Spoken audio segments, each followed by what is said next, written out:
Voting is underway in the East African country of Uganda as the country has been put under a complete internet blackout after a campaign season marred by violence. President Yoweri Museveni's 35-year-long rule is being challenged by a man half his age. Polls were due to open at 7 in the morning, but at 6 polling stations in the capital city, voting began after hours. Ballot papers did not arrive on time as voters' queues grew.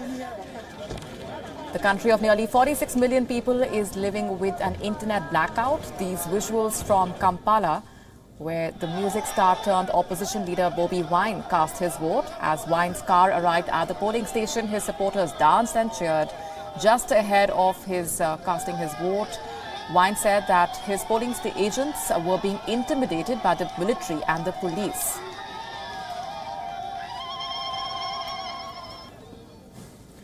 Earlier, Museveni called on Ugandans to vote and said that security forces were ready to defend anyone worried about intimidation by the opposition. 38-year-old Bobi Wine is channeling the anger of several young Ugandans who say former guerrilla leader Museveni is an out-of-touch dictator failing to tackle unemployment and surging public debt. He recently called the voting a protest vote by the youth of the country. He urged the people to take their future in their own hands. Museveni, on the other hand, calls Wine a mouthpiece of foreign governments and homosexuals.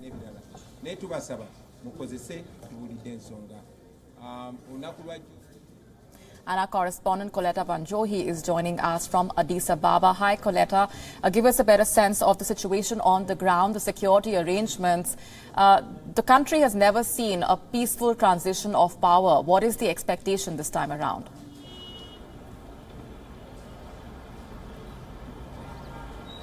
Well, to begin with, we are seeing the voting happening today with a clear hitch. Lack of communication, blockout of internet since yesterday. The Uganda Communications Commission ordered the mobile phone operators in the country to shut down internet. Our colleagues in Uganda cannot really communicate much because of the internet shutdown. So that is one of the hitches, because it's very hard for people and voters to really tell about what's happening on the ground. It is a country that has seen many people who are about 34 years old have only seen one leader, and a leader who believes and has expressed himself on the fact that he came to power through the bush, by fighting, and of course showing that he's not ready to leave power.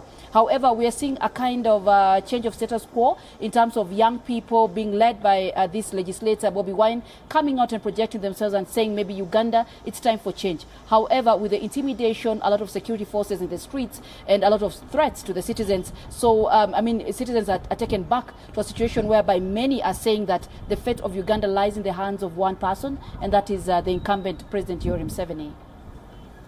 What is the reason given by the authorities for this social media ban and the internet blackout?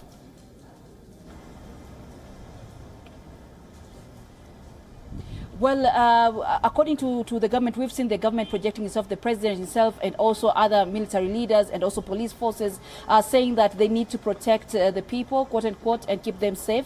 And we know the young people, most of whom have come out, part of the 18 million voters who have come out, are people who rely on social media in terms of information and all that. So the government is looking at the social media more of a propaganda tool. That's what they say. And probably on the other side, if you look at it from the other side, it could be a tool that can easily mobilize people around the country, which is something that probably the government really fears right now. So the government says it's about security, but citizens say they have a right to access internet and to have access to this, especially during this important time. So we now have most of the citizens even more angry with what they say the government is curtailing their freedom of expression through blockage of internet. Right. Bobi Wine has been attracting the attention of the youth. He's been called a youth crusader, channeling the anger of many young Ugandans who say that Museveni is an out-of-touch dictator failing to tackle unemployment and several crucial issues.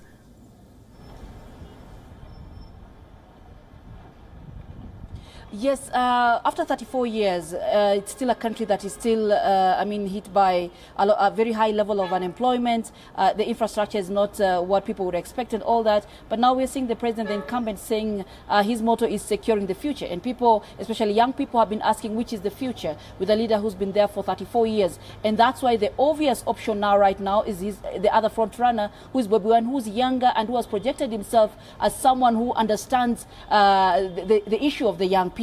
So it's going to be a challenge for the president, even if he gets through, to try and explain and also cover the gap of what especially the young people are looking at, because the challenges of young people, the challenges of the of the youth for such a youthful country is really rife. So it's going to be a challenge for the president, and also moving forward, people are not sure how the young people will look at him if he takes the office again for the 6th term. Coletta Banjohi, we'll keep coming back to you for further updates. Thanks very much for the moment. Co-presented by Skoda. Simply clever. WION now available in your country. Download the app now. Get all the news on the move.